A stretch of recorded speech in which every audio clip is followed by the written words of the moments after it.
So ek wonder toe die ongeluk nou gebeur het.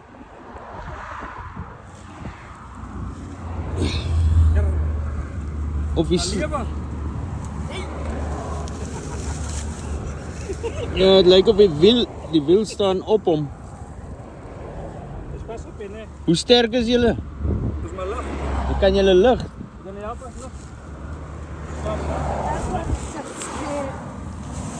Dis 'n molslang. 'n moviese molslang wat nou toevallig hier in die gras was. Het lyk of hy dood is. Ek sien nie lewe nie. Maar kyk of jy die wiel kan lig. Nou nee, daai wiel staan half in die lug. Ja. Hy gaan moeilik skuif. So, hierdie sterk manne. Nee, dit lyk my is dood, ja. Hierdie sterk manne van die SAPS en van Metro Rescue. Hulle gaan nou hierdie kar wat in 'n ongeluk was gou optel. Hy's uit. Hy lewe nog.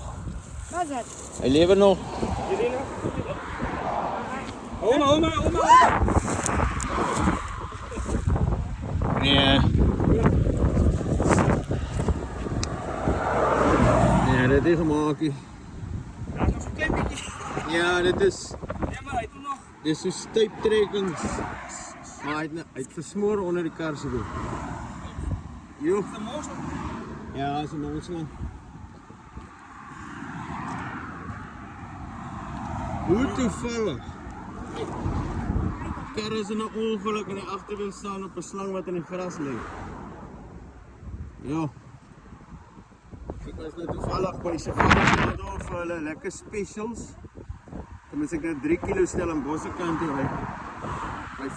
Een van my followers het my gebel. Maar ja, ek sal maar die slang moet begrawe. Hy is ongelukkig dood. Maar dis 'n massiewe molslang. Hy is nie so lankie, maar kyk hoe dik is hy. Nee, hy het nie gif nie, maar hy het baie skerp tandjies. Baie skerp tandjies wat jou vleis uitmekaar uitdruk. En dan vrot die buiteland gewoonlik.